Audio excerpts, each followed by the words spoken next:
मोक्ष मार्ग प्रकाशक आहे, मोक्ष मार्ग प्रकाशक.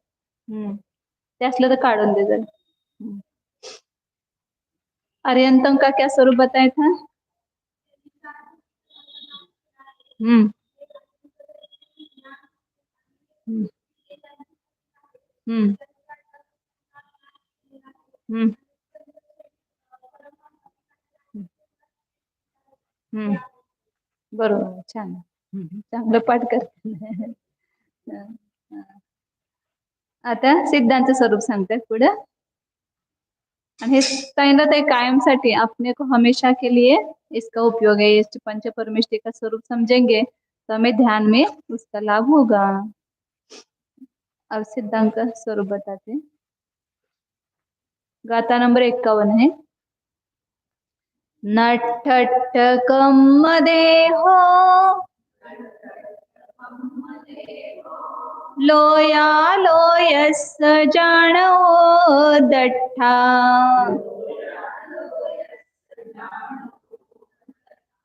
पुरिसायारो अप्पा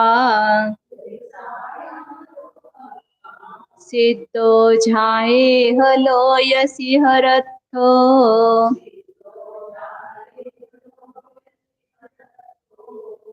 नठट्टकम देहो लोया लोयस जाणो दठ्ठा पुरिसायारो अप्पा सिद्धो छाए हलोयसी हरथो.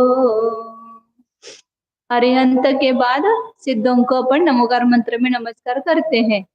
तो जब नमो सिद्धानम बोलते हैं तो सिद्ध मतलब क्या हमारे दिमाग में आता है? कशाचा विचार होतोय नमो सिद्धानम म्हटल्यावर? हाँ, तो सिद्धों का स्वरूप यदि समझेंगे तो उसका अपन जब बोलते तब उसको समझ में आएगा. नठट्ट कम्म देहो, जिन्होंने 8 कर्म शरीर का क्या किया है? 8 कर्म का और देह म्हणजे शरीर का भी नाश कर दिया है. 4 घाती कर्म व्याख्यानंतर सांगते, समजून घ्या पहिला. नठट्ट कम्म देहो, कारमान शरीर, और ये शरीर, इस शरीर को क्या बोलते हैं? औदारिक शरीर. और 8 कर्म जो है वह कारमन शरीर. तो द्रव्य कर्म और नो कर्म, इसको ही क्या बोलते हैं? द्रव्य कर्म और नो कर्म. तो दोनों का भी उन्होंने क्या किया? नाश किया है. भाव कर्म का तो पहले ही नाश हो गया. कहाँ पर? आर्यंत अवस्था में. अभी द्रव्य कर्म 4 आघाती कर्म बाकी थे और नो कर्म मतलब शरीर भी बाकी था, उसका भी जिन्होंने नाश कर दिया. वो कौन है? सिद्ध. कैसे सिद्ध? लोया लोयस जान वो दट्ठा, लोकालोक को जाने वाले और न्यायक और दृष्टा है. 8 कर्म का और उन्होंने शरीर का नाश कर दिया. तो अच्छा काम किया कि बुरा काम किया?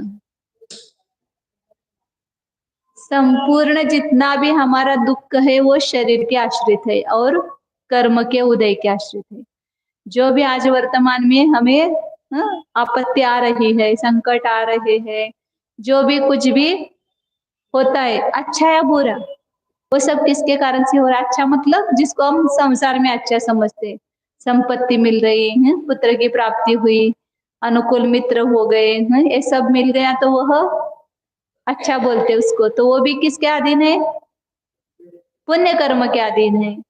और जो प्रतिकूलता मिली वो भी किसके अधीन है? कर्म के अधीन है. तो ये कर्म अंदर बैठा हुआ है, ये अपने को तकलीफ दे रहा है और शरीर भी संपूर्ण दुख का कारण है. तो ऐसे शरीर का और कर्म का जिन्होंने नाश किया, उन्होंने बहुत बड़ा काम किया. उन्होंने अपने संपूर्ण दुख के कारणों को ही दूर कर दिया. तो इसलिए अनंत सुखी है, परम सुखी है सिद्ध. कितने काल के लिए सुखी हुए? अनंत काल के लिए सुखी हुई. उनको अनंत काल के लिए शाश्वत अविनाशी ऐसा सुख प्राप्त हो गया है. लोयाल, हम भी जो धर्म कर रहे किसके लिए? इसी के लिए. आम्हाला पण कर्माचा आणि नो कर्माचा नाश करायचा हे आपल्या, कोई हमारे लक्ष्य रहता है तो उस लक्ष्य के अनुसार हम पुरुषार्थ करते हैं. आप लक्ष्य बनाते हो ना, मुझे ये सीखना है, तो सीखना है तो उसके अनुसार क्या करते हैं वहां पर क्लासेस लगाते हैं, हाँ, और जो भी उसके लिए करना चाहिए साधन सामग्री सब इकट्ठी करते हैं। तो एक बार लक्ष्य हम निश्चित करते हैं अपने जीवन का, तो उसके अनुसार हम मार्ग भी ढूंढते हैं। इसलिए यदि हमारे जीवन का लक्ष्य है, क्या लक्ष्य होना चाहिए? मुझे कर्म का नाश करना है। सबसे पहले कौन से कर्म का नाश करेंगे? भाव कर्म का। भाव कर्म का नाश करते ही द्रव्य कर्म का नाश होगा। द्रव्य कर्म का नाश करेंगे तो नो कर्म आएगा क्या? क्योंकि नाम कर्म के उदय से ही ये शरीर प्राप्त हुआ है। यदि नाम कर्म ही नहीं है तो पुनः शरीर प्राप्त नहीं होगा। आयु कर्म ही नहीं है तो पुनः जीवन कैसे मिलेगा? नहीं मिलेगा। इसलिए शुरुआत कहाँ से? भाव कर्म पर विजय प्राप्त करना। भाव कर्म पर जो विजय प्राप्त करता है वह नियम से द्रव्य कर्म पर विजय प्राप्त करता है, और द्रव्य कर्म पर विजय प्राप्त करता है उसको शरीर का अभाव ही हो जाता है। इसलिए जिन्होंने कर्म और शरीर का नाश किया है, लोयालोयस जाणवो, आणि जे कसे आहेत? लोकालोकाला जाणणारे आहेत. म्हणजे तिथं बसले सिद्धालयामध्ये आपल्या आत्म्यामध्येच उपयोग आहे, परंतु आत्म्यामध्ये उपयोग असताना सुद्धा ते त्यांच्या ज्ञानामध्ये संपूर्ण विश्व जाणलं जाते. आता आपण समजा ध्यानाला बसलोय असं डोळे झाकून, आपला उपयोग आत लावला तरी सुद्धा बाहेरचं काय काय चाललंय कळते की नाही आपल्याला? म्हणजे उपयोग जरी आत असला तरी सुद्धा बाहेरचं पण आपल्याला सगळं लक्षात येतं. तसं तिथं सिद्धालयामध्ये ते आपल्या स्वरूपामध्ये लीन आहेत, परंतु त्यांच्या ज्ञानामध्ये संपूर्ण विश्व येतंय म्हणजे जाणलं जातंय. म्हणून ते लोक आणि अलोकाचे ज्ञाता आहेत. आणि कोण आहे? द्रष्टा. द्रष्टा है. कैसे है? और पुरी सायारो, पुरुषाकार, उनको वहां पर आकार है कि नहीं सिद्धों का? आत्मा निराकार है तो कैसे रहेगा आत्मा? वस्तु का कोई ना कोई आकार नियम से पाया जाता है। अपने प्रदेश तो गुण पड़ा होगा सुबह, सामान्य गुण पढ़ा थे उसमें प्रवेशिका में, तो उस प्रदेश तो गुण के निमित्त से क्या होता है? कोई ना कोई आकार नियम से सभी द्रव्यों को है। आकाश को भी निराकार कहा जाता है, लेकिन आकाश का भी कुछ ना कुछ अनंत रूप से आकार है ही। लोकाकाश का भी आकार है, धर्म द्रव्य का आकार है, अधर्म द्रव्य का, अमूर्तिक होते हुए भी उनका वो आकार है। ऐसे आत्मा को कौन सा आकार है? तो भले ही निश्चित आकार नहीं इसलिए उसको निराकार कहते हैं, और उस शरीर के आकार से उसका आकार नहीं है इसलिए निराकार कहते हैं। लेकिन फिर भी जिस शरीर में जीव जाता है उस शरीर के आकार होता है। संसारावस्था में पहले बताया था। अब सिद्धावस्था में उनका क्या आकार होगा? शरीर तो है नहीं, संसार में तो शरीर प्रमाण होगा, सिद्धालय में कैसे होगा? तो कहते कि वहां पर भी पुरुषाकार है, मतलब पहला जो पूर्व शरीर था, अंतिम शरीर, उस शरीर के आकार ही केवल आत्मा के प्रदेश रहते हैं। शरीर नहीं, कर्म नहीं, कुछ नहीं, केवल आत्मा के अमूर्तिक प्रदेश वहां पर जो सिद्धालय में यहाँ पर विराजमान हुए हैं। यहाँ पर है ना सिद्ध जीव लोकाकाश के एकदम अग्रभाग पर, उनके सबका माथे का प्रदेश, माथा नहीं है लेकिन माथे के जो प्रदेश है आत्म प्रदेश वो वहां पर टिके हुए हैं, लगे हुए हैं, और पूरा नीचे लंबाई रूप से यहाँ पर है ऐसे सब सिद्ध जीव 2.5 द्वीप के 45 लाख योजन में, क्योंकि जहां से मोक्ष को गए वहीं से सीधे जाते ऊपर। तो यहाँ से कोई मोक्ष गया होगा तो इसी जगह वो वहां पर होगी सिद्धालय में।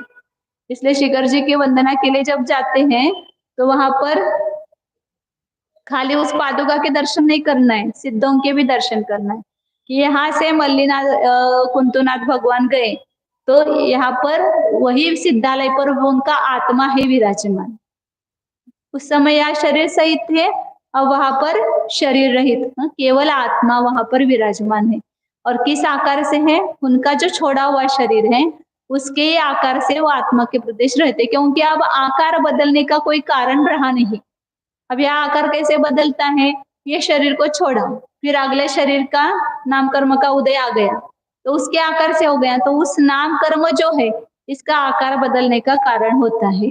वहां नाम कर्म ही नहीं है, जन्म ही नहीं है, शरीर ही नहीं है, तो फिर किस आकार से रहता है? तो पूर्व में जो छोड़ा हुआ शरीर था उसके आकार में जो आत्म प्रदेश थे वैसे के वैसे उसी आकार में वो सिद्धालय में जाकर के विराजमान होते हैं। 3.5 हाथ से लेकर के 550 फीट 550 धनुष्य तक उनके अवगाना है। उसी अवगाना में वहां पर वे विराजमान है।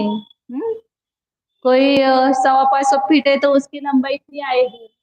फिर दूसरा छोटा 3.5 हाथ वाला है तो उसका इनका जो माथे का प्रदेश होगा वही उनके अवगाना समाप्त हो जाएगी, यही तक लग जाएंगे।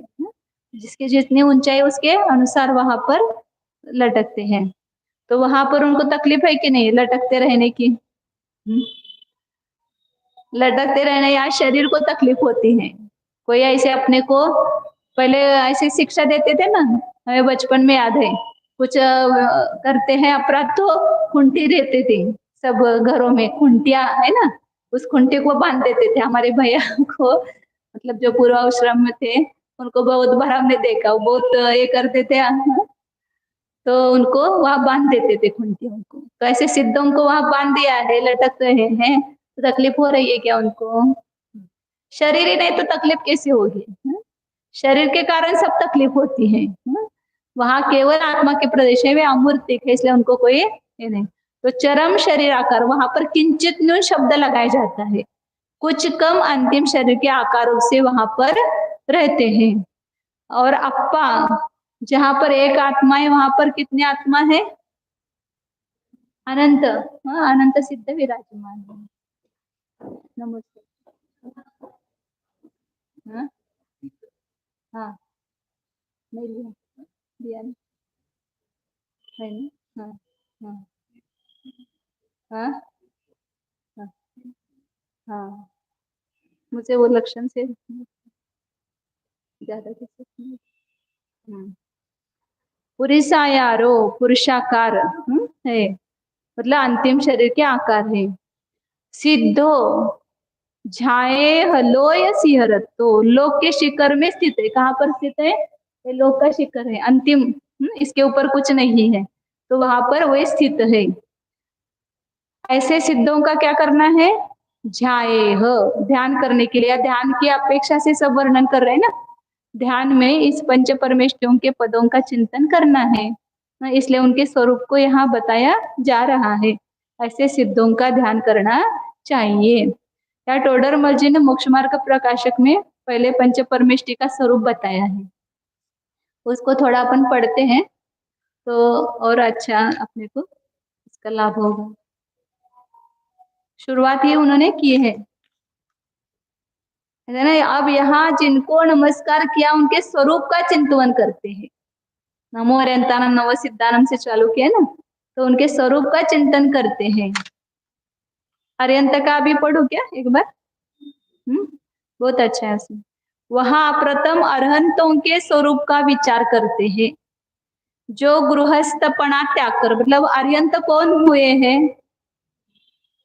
हम जैसे गृहस्थ थे ना वो भी, तो उन्होंने भी गृहस्थपने का त्याग किया, मतलब गृहस्थ न, खाली गृहस्थ अवस्था नहीं छोड़ना है, गृहस्थपना जो अंदर में बैठा हुआ है, जो मोह राग द्वेष रहता है अंदर में, घर के प्रति राग, स्त्री पुत्र मित्र आदि के प्रति राग, वो छोड़ना मतलब गृहस्थपना छोड़ना है।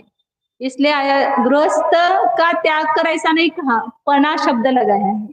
लग भाव, जो गृहस्थपने का अंतर में भाव है, उस भाव को छोड़ करके, त्याग करके, मुनि धर्म अंगीकार करके, ये क्रम है आर्यंत होने का।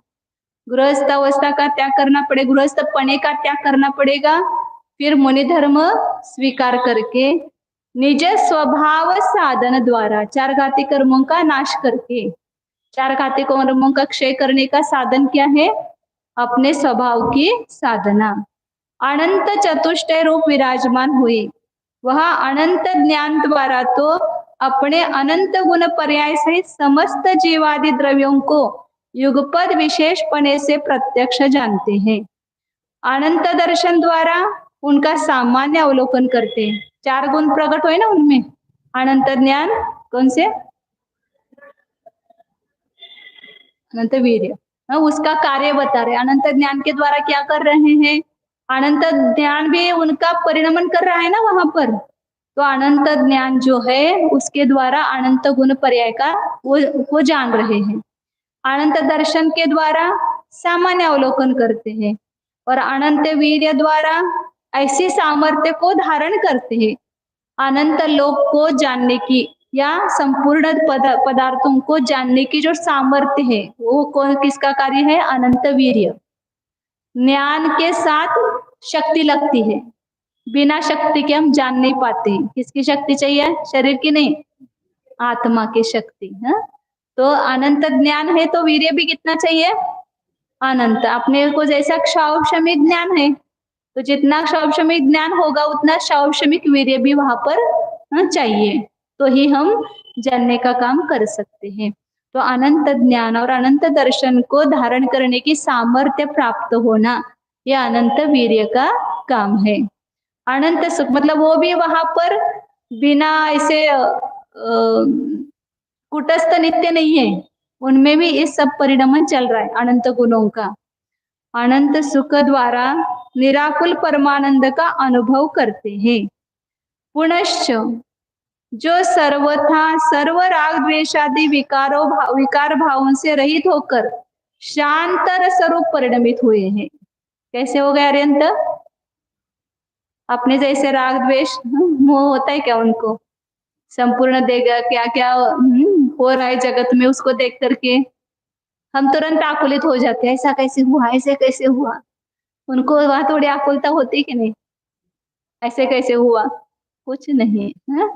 शांत रस सर्व राग द्वेषादि विकार भावों से रहित होकर शांत स्वरूप परिणमित हुए हैं तथा क्षुधा तृषादि समस्त दोषों से मुक्त होकर देवादि देवपणे को प्राप्त हुए हैं, 18 दोषों से रहित हुए हैं। तथा आयुध अंबराधिक व अंग विकाराधिक जो काम क्रोधादि निंदे भावों के चिन्ह उनसे रहित जिनका परम औदारिक शरीर हुआ है, ये भी सब आया था, शुभ शरीर है उसमें स्थित है। कोई भी उनके शरीर पर अंग विकार नहीं है। जैसे आप अन्य मंदिरों में जाएंगे वहां पर उनकी जो मूर्ति दिखती है वो कैसी दिखती है? सब विकार रहते हैं ना उसमें, एक तो क्रोध होगा या एक तो हास्य होगा या और बहुत सारी मुद्राएं रहती है, तो उसमें उनके अंदर में जो विकार है वो दिखाई देते हैं। भगवान को जब देखते हैं तो उनके कौन सा विकार दिखता है? उनके चेहरे पर क्रोध दिखता है कि मान कशा है। अपन किसी का चेहरा देखते पहचानते नहीं कितना मान कशाई है, ये कितना क्रोधी है, ये कितना मायाचारी है। उनका चेहरा देखते पता चलता है। तो लेकिन उनका चेहरा देखते हुए उनके ऊपर कोई भी ऐसे चिन्ह दिखाई नहीं देते, क्योंकि अंतरंग में परिणाम होंगे तो दिखेंगे ना, अंतरंग में वैसे परिणाम ही उनके नहीं होते हैं। ये जरा सा थोड़ा खाली करेंगे। तथा जिनके वचनों से लोक में धर्म तीर्थ प्रवर्तता है। अर्यंतों के वचनों से संपूर्ण लोक में धर्म की प्रवृत्ति होती है, जिसके द्वारा जीवों का कल्याण होता है। अर्यंत नहीं होते तो क्या होता? ऐसा विचार करो। अर्यंत हुए तो दिव्य ध्वनि द्वारा उन्होंने संपूर्ण उपदेश बताया और उसी को गंधर्व देव ने 12 अंगों की रचना की और उसी का आगे जितने भी श्रुत केवली वगैरह हैं उस 12 अंगों को जान करके श्रुत केवली हुए और फिर परंपरा से आचरण को ये ज्ञान प्राप्त हुआ। तो संपूर्ण मूल अपने हितकर्ता कौन है? अर्यंत भगवान है। तो संपूर्ण जीवों का कल्याण होता है, इसलिए उनको सर्वोदय तीर्थ कहते हैं। सार्व शब्द का प्रयोग करते भगवान के लिए। सार्व मतलब तो सिद्ध पूजा में आता है ना, लोगों ने सार्व को निकाल करके सर्व कर दिया, जानते नहीं है सार्व का अर्थ।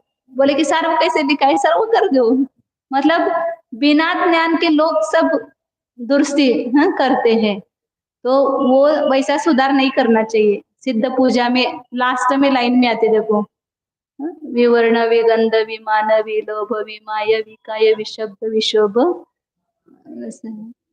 सार्व विमोह आता है ना। सार्व सार्व बोलना चाहिए वहां पर। अभी जिनेन्द्र अर्चना निकाल के देखो सर्व कर दिया उन्होंने। तत्वार सूत्र में देवा चतुर उसमें सूर्य चंद्रमसो चाहिए, तो उन्होंने कहा सूर्य कैसे होता है? सूर्य कर दिया, सूर्य चंद्रमसो।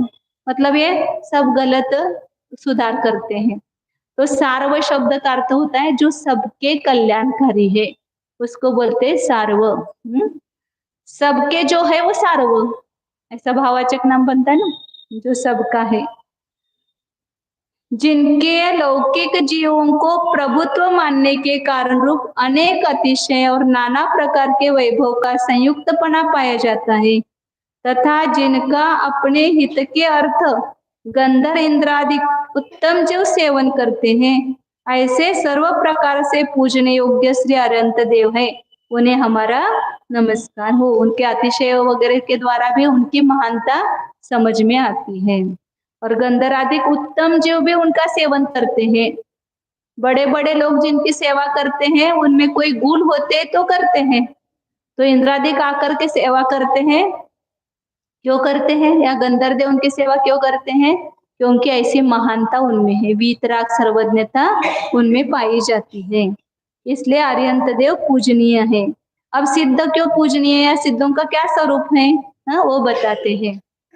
अब सिद्धों का स्वरूप ध्याते हैं जो गृहस्थ अवस्था को त्याग कर, ये सब जो आर्यंत हुआ वही सिद्ध होगा ना, तो ये भी पहले से बताया उनको। गृहस्थ अवस्था का त्याग कर मुनि धर्म साधन द्वारा, वहां निज स्वभाव साधन द्वारा बताया था।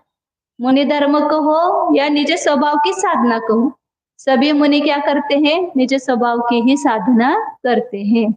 निज स्वभाव साधन द्वारा 4 घाती कर्मों का नाश होने पर अनंत चतुष्टय भाव प्रकट करके कुछ काल पीछे 4 आघाती कर्मों के भी भस्म होने पर परम औदारिक शरीर को भी छोड़कर ऊर्ध्वगमन स्वभाव से लोक के अग्रभाग में जाकर विराजमान हुए हैं। गृहस्थपना का त्याग किया, मुनि धर्म स्वीकार किया, फिर उसकी साधना करके 4 घाती कर्म का नाश किया। ये तो आर्यंत में हुआ ही था। उसके बाद आगे अनंत चतुष्टय भी प्रकट हो गया था। फिर कुछ काल पीछे मतलब आर्यंत होने के बाद सिद्ध कब होते हैं, कितना काल लगता है?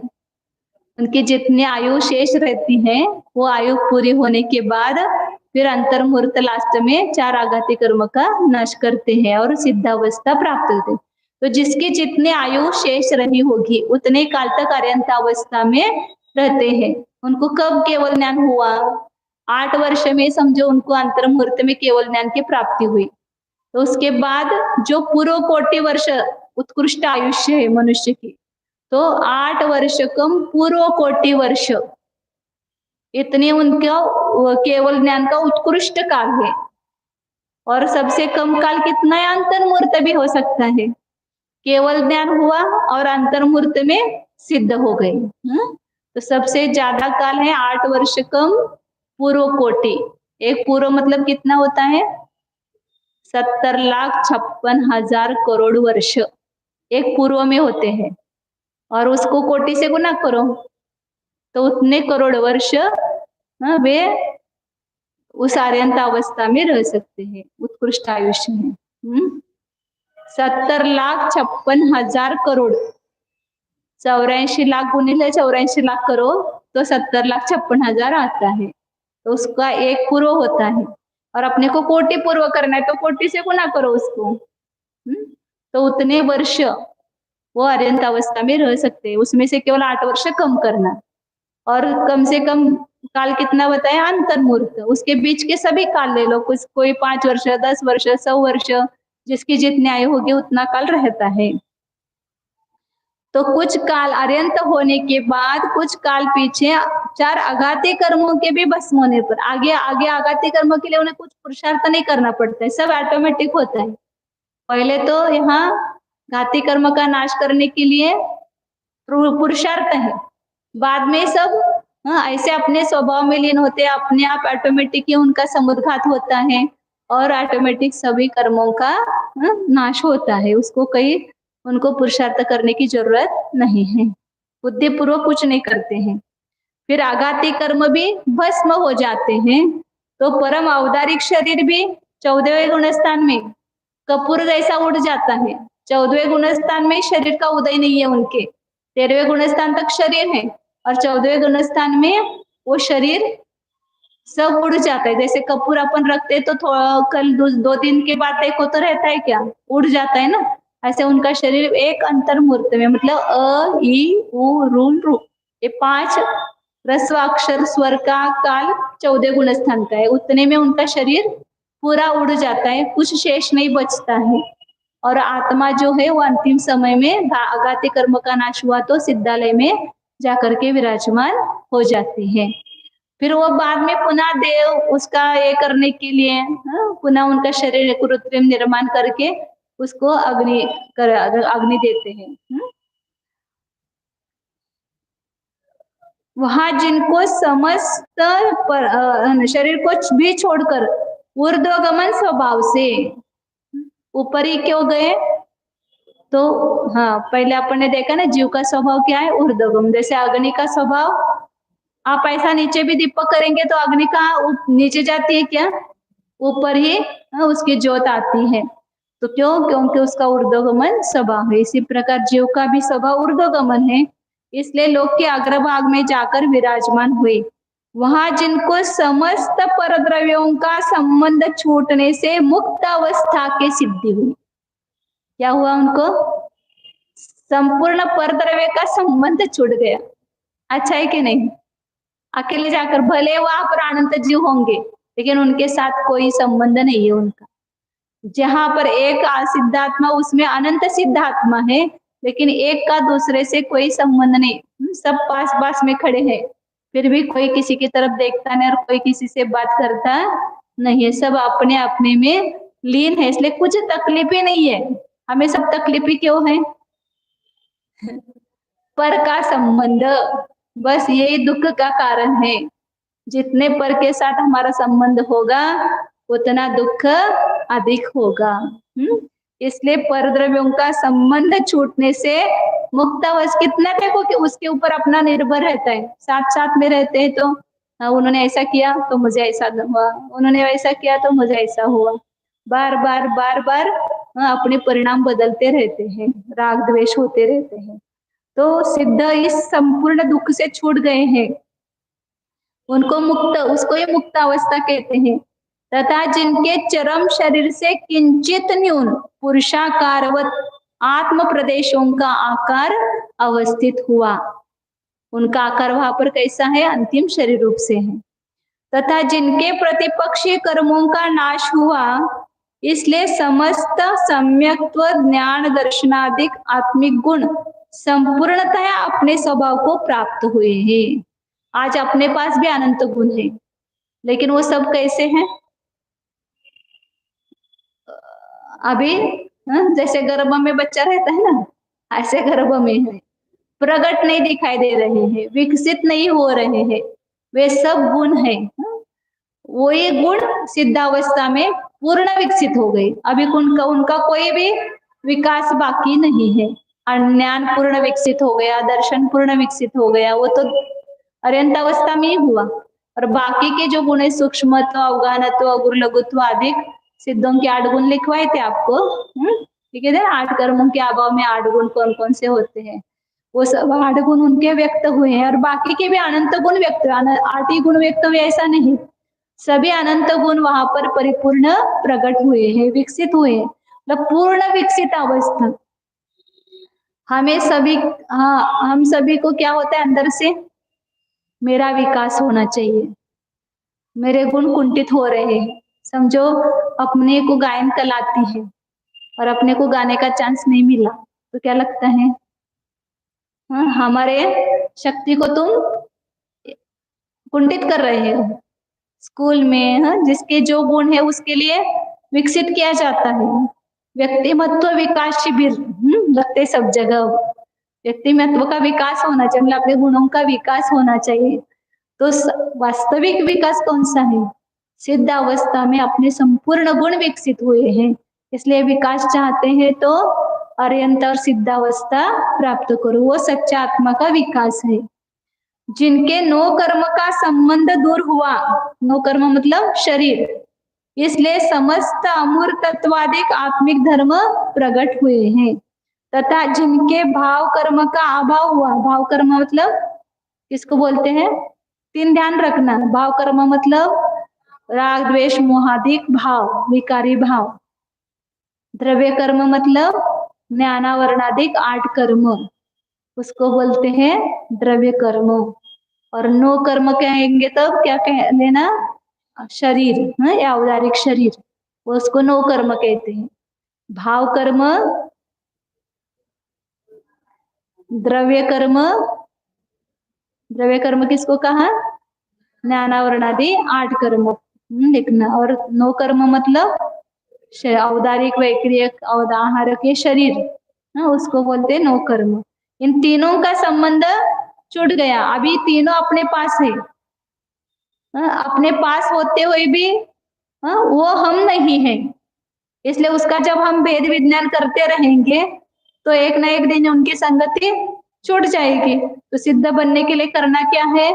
नो कर्म, भाव कर्म, द्रव्य कर्म से रहित ऐसा जो शुद्ध आत्मा है उसका ध्यान करना है। जैसे सिद्ध है वैसा मेरा आत्मा है, शुद्ध आत्मा। जिनके ध्यान द्वारा भव्य जीव क्या करते हैं? भव्य जीवों को स्वद्रव्य पर द्रव्य का, सिद्धों का हम ध्यान करते तब सिद्धों में है क्या शरीर? नहीं है, तो मेरा भी शरीर नहीं है। सिद्धों में 8 कर्म है क्या? नहीं है, तो मेरे भी 8 कर्म नहीं है। जो जो सिद्धों में है वह मेरा है। अभी यहाँ पर जो ज्यादा का दिखाई दे रहा है ना, वो मेरा नहीं है। सिद्धों में जो बच जाता है वो अभी भी अपने अंतर, अपने आत्मा में है, वो केवल मेरा है और बाकी कुछ मेरा नहीं है। ऐसी युक्ति लगाना है वहां पर। जो सिद्धों में वही में मुझ में। इसलिए वो नारा लगाते ना, जैसा सिद्ध वैसा मैं। छोटे बच्चों को नारा लगाते हैं, जैसा सिद्ध, उसके पहले एक लाइन बोलते हैं, जैसा सिद्ध वैसा मैं। जिनके ध्यान द्वारा भव्य जीवों को स्वद्रव्य पर द्रव्य का और औपाधिक स्वभाव भावों का विज्ञान होता है, जिसके द्वारा उन सिद्धों के समान स्वयं होने का साधन होता है। सिद्धों का स्वरूप जानते हैं तो उनके समान होने को अपने को उपाय मिलता है। इसलिए साधने योग्य जो अपना शुद्ध स्वरूप, अपने को क्या प्राप्त करना है? क्या मिलाना है? मोक्ष। कहाँ से मिलेगा? बाहर से। अपना आत्मा ही मोक्ष रूप होगा। इसलिए किसकी साधना करनी है? आत्मा की ही। आत्मा ही साधने योग्य है, अन्य कोई साधने योग्य नहीं है। इसलिए साधने योग्य जो अपना शुद्ध स्वरूप, अपना जो शुद्ध स्वरूप है अभी अशुद्ध हो गया है, तो वो शुद्ध स्वरूप ही अपने को प्रकट करना है। उसे दर्शाने को प्रतिबिंब समान है। सिद्ध ये क्या है? जैसे अपन देखते हैं ना दर्पण में अपना प्रतिबिंब दिखता है, तो इसी प्रकार जब सिद्धों में देखते हैं तो हमारा प्रतिबिंब दिखता है कि हम कैसे हैं। जैसे सिद्ध वैसे हम हैं। उनका और उनमें और मुझ में कोई भी भेद नहीं है। तो अपने शुद्ध स्वरूप को दर्शाने को कैसे है? सिद्ध स प्रतिबिंब समान। तथा जो कृतकृत्य हुए हैं, कृतकृत्य मतलब ऐसे ऐसे आप समझ लो, दोपहर में सब काम होने के बाद आप कैसे होते हो? 12 बजे 1 बजे फ्री। अभी हम फ्री हो गए, मतलब कुछ करना बाकी नहीं रह गया, पूरा किचन साफ हो गया तो हम फ्री हो गए। तो ऐसे पूरा संसार साफ हो गया कि उस समय फ्री हो गए। सिद्धालय में वास्तव में फ्री है, अभी आप फ्री नहीं है। ये हमारा भ्रम है। थोड़े के देर के लिए फ्री हो गए, फिर तुरंत कोई आ जाता है, हमको चाय बना के दे दो बोले अभी तो हम बैठे थे, अभी तो हमारा काम हुआ था और तुम आ गए तुरंत। गुस्सा आता है ना तुरंत। तो फ्री होते क्या संसार में? कोई भी संसार में फ्री नहीं है। वास्तव में सिद्धालय में ही हम कृतकृत्य होंगे। इसलिए वो इसी अवस्था को प्राप्त करने के लिए हमें पुरुषार्थ करना। और ऐसे इसलिए ऐसे ही अनंत काल पर्यंत रहते हैं। आप कृतकृत्य मतलब करने योग्य कुछ नहीं रहा, सब कुछ उन्होंने करने योग्य था वो कर लिया, पूरा काम कर लिया है। ऐसे निष्पन्न हुए सिद्ध भगवान को हमारा नमस्कार हो। आपको लिखवाना था, टाइम हो गया 4:30 बजे। लिहू दे काय थोडं, लिहा तेवढं. हा, ज्याने 8 कर्मांचा व ज्याने 8 कर्मांचा नाश केला आहे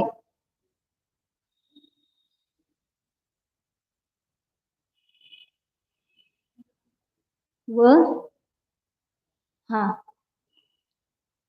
8 गुण प्राप्त केलेले आहेत.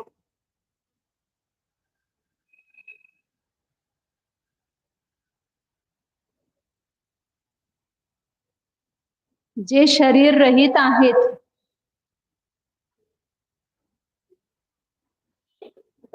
शरीर रहित आहेत,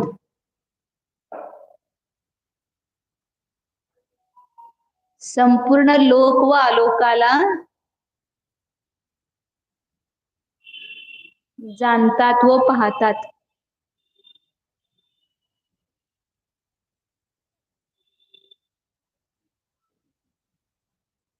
पाहतात व जे काही कमी किंवा किंचित न्यून असं म्हटलं ते चालतंय, काही कमी अंतिम शरीराकार आहेत,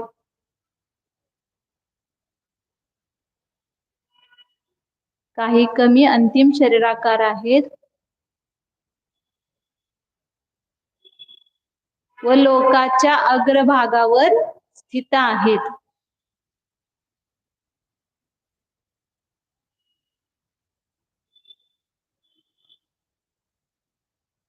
विराजमान आहेत शब्द स्थित आहेत,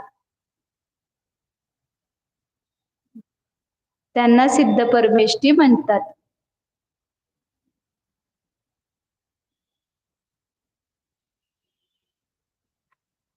खरोखर आपण सिद्धांचं ध्यान करायला लागलं ना, इतकं आपण शुद्ध आत्म्याजवळ जातोय. अंतरंगामध्ये असं चिंतन करायला लागलो की तसाच आपला आत्मा आहे की लगेच आपल्याला प्रतिभासित होते. प्रतिबिंबच आहे ते सिद्ध आपलं. म्हणून सिद्धांचा विचार करायचं, चिंतन करायचं. सिद्धांचे जे जयमाला आहे ना, इतकी सुंदर आहे संस्कृत मध्ये. विराग, सनातन, शांत, निरंश, खूप सुंदर. त्यामध्ये एक एक विशेषणांचा विचार जरी केला तरी आपल्याला सिद्धांचं खरं ध्यान होते आणि आपल्याला आपल्या शुद्ध आत्म्याजवळ जातो. शुद्ध आत्म्याचं ज्ञान होते त्याच्याद्वारे. ध्यान करूया आता.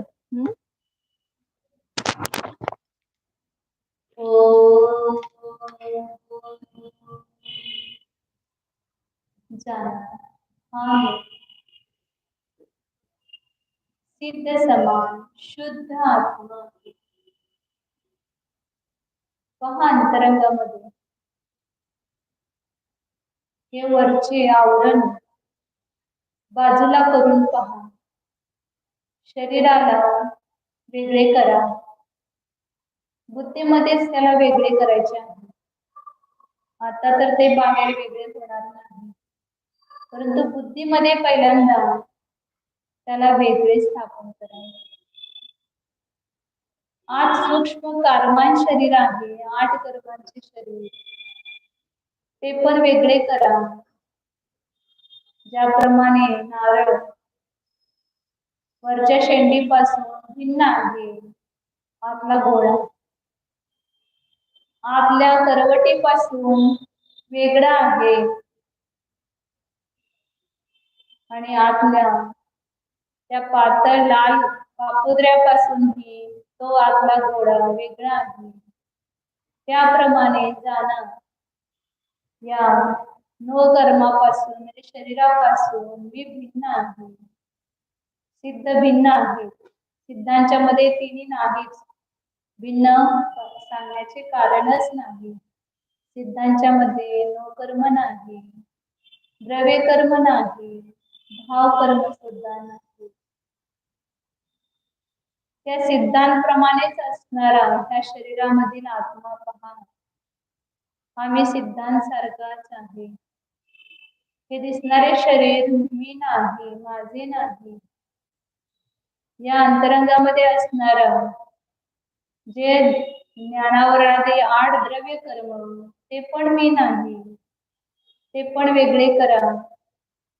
आणि हे राग द्वेष मोह आदी जितके म्हणून विभाव भाव आहे, भाव कर्म आहे, या लालिमेपासून ही भिन्न हा मी शुद्ध प्युअर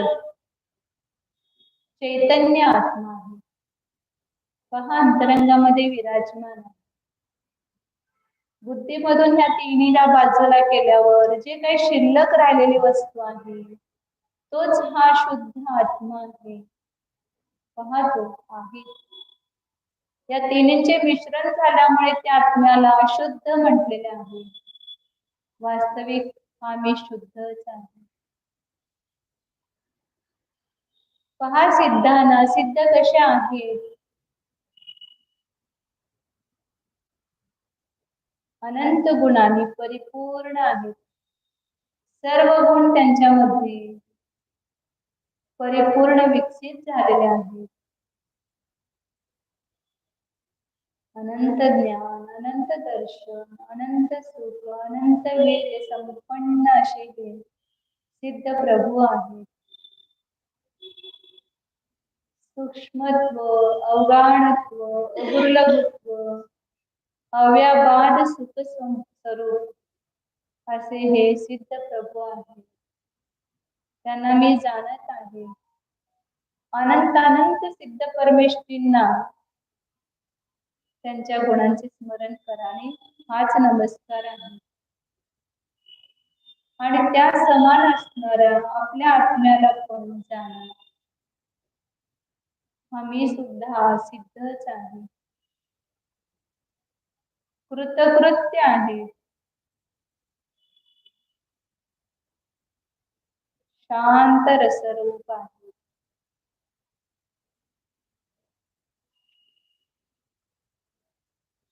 अंतिम शरीराकार असले तरी आपल्या स्वरूपामध्ये स्थित आहे.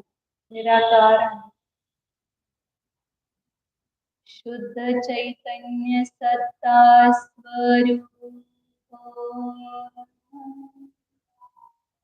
ज्ञानानंद स्वरूप संकोत्कीर्ण ज्ञायक स्वरूप निर्मम स्वरूप एकत्व स्वरूप शुद्ध एको ध्रुव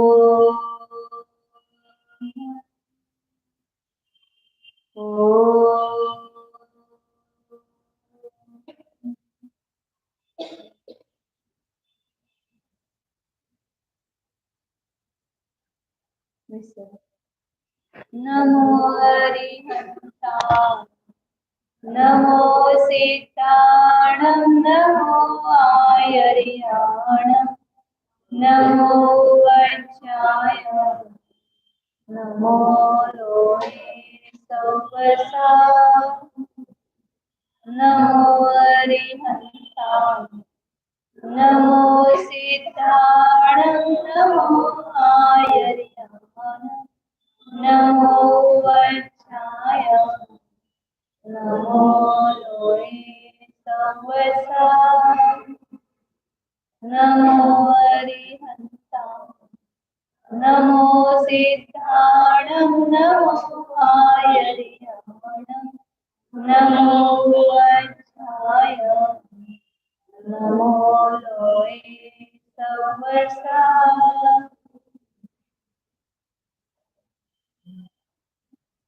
जवानी के ज्ञान से तुझे गोपालो सो आणि